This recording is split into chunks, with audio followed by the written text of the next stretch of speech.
முதல் வாசகம். தீயவரின் சாவையா நான் விரும்புகிறேன்? அவர்கள் தம் வழிகளினின்று திரும்பி வாழ வேண்டும் என்பதன்றோ என் விருப்பம். இறைவாக்கினர் எசேக்கியேல் நூலிலிருந்து வாசகம். அதிகாரம் 18, இறைவசனங்கள் 21 முதல் 28 முடிய.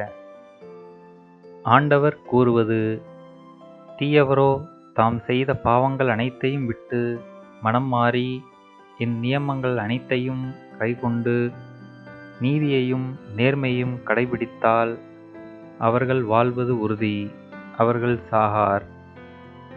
அவர்கள் இழைத்த தவறுகள் அனைத்தும் அவர்களுக்கு எதிராக நினைக்கப்பட மாட்டா.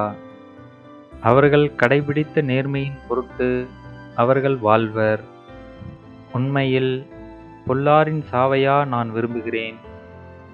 அவர்கள் தம் வழிகளினின்று திரும்பி வாழ வேண்டும் என்பதன்றோ என் விருப்பம், என்கிறார் தலைவராகிய ஆண்டவர்.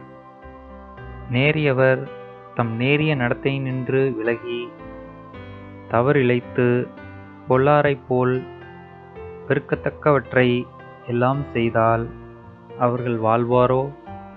அவர்கள் கடைபிடித்த நேர்மையானது எதுவும் நினைக்கப்பட மாட்டாது. அவர்கள் இழைத்த துரோகத்தின் பொருட்டும் செய்த பாவத்தின் பொருட்டும் அவர்கள் சாவர்.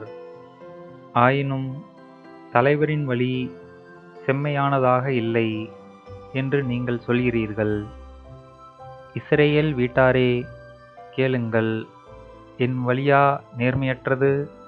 உங்கள் வழிகளன்றோ நேர்மையற்றவை? நேரியவர் தம் நேரிய நடத்தையினின்று விலகி தவறிழைத்தால் அவர்கள் தாம் இழைத்த தவற்றின் பொருட்டு சாவர். பொல்லார் தாம் செய்த பொல்லாப்பினின்று விலகி நீதியையும் நேர்மையையும் கடைபிடித்தால் தம் உயிரை அவர்கள் காத்து கொள்வர். அவர்கள் உண்மையை கண்டுணர்ந்து தாம் செய்த குற்றங்கள் அனைத்தினின்றும் விலகிவிட்டால் அவர்கள் வாழ்வது உறுதி, அவர்கள் சாக மாட்டார். இது ஆண்டவரின் அருள்வாக்கு. இறைவா, உமக்கு நன்றி. நற்செய்தி வாசகம். நீங்கள் போய் முதலில் உங்கள் சகோதர சகோதரிகளிடம் நல்லுறவு ஏற்படுத்திக் கொள்ளுங்கள். மத்தேயு எழுதிய தூய நற்செய்தியிலிருந்து வாசகம். அதிகாரம் 5, இறைவசனங்கள் 20 முதல் 26 முடிய. அக்காலத்தில் இயேசு தம் சீடரை நோக்கி கூறியது: மறைநூல் அறிஞர், பரிசேயர் ஆகியோரின் நெறியை விட உங்கள் நெறி சிறந்திருக்கட்டும். இல்லையெனில் நீங்கள் விண்ணரசுக்குள் புக முடியாது என உங்களுக்கு சொல்கிறேன்.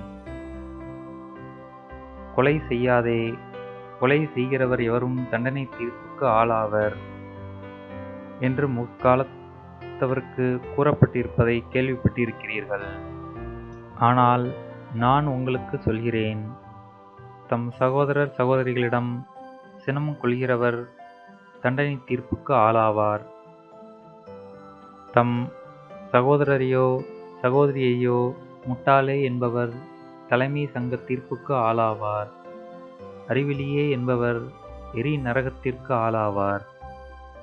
ஆகையால் நீங்கள் உங்கள் காணிக்கைகளை பலிபீடத்தில் செலுத்த வரும்பொழுது உங்கள் சகோதரர் சகோதரிகள் எவருக்கும் உங்கள் மேல் ஏதோ மனந்தாங்கல் உண்டென அங்கே நீங்கள் நினைவுற்றால், அங்கேயே பலிபீடத்தின் முன் உங்கள் காணிக்கையை வைத்துவிட்டு போய் முதலில் அவரிடம் நல்லுறவு ஏற்படுத்திக் கொள்ளுங்கள். பின்பு வந்து உங்கள் காணிக்கையை செலுத்துங்கள். உங்கள் எதிரி உங்களை நீதிமன்றத்துக்கு கூட்டிச் செல்லும்போது வழியிலேயே அவருடன் விரைவாக உடன்பாடு செய்து கொள்ளுங்கள். இல்லையேல் உங்கள் எதிரி நடுவரிடம் உங்களை ஒப்படைப்பார். நடுவர் காவலிடம் ஒப்படைக்க நீங்கள் சிறையில் அடைக்கப்படுவீர்கள். கடைசி காசு வரை திரும்பி செலுத்தாமல் அங்கிருந்து வெளியேற மாட்டீர்கள் என உறுதியாக உங்களுக்கு சொல்கிறேன். இது கிறிஸ்துவின் நற்செய்தி. கிறிஸ்துவே, உமக்கு புகழ்.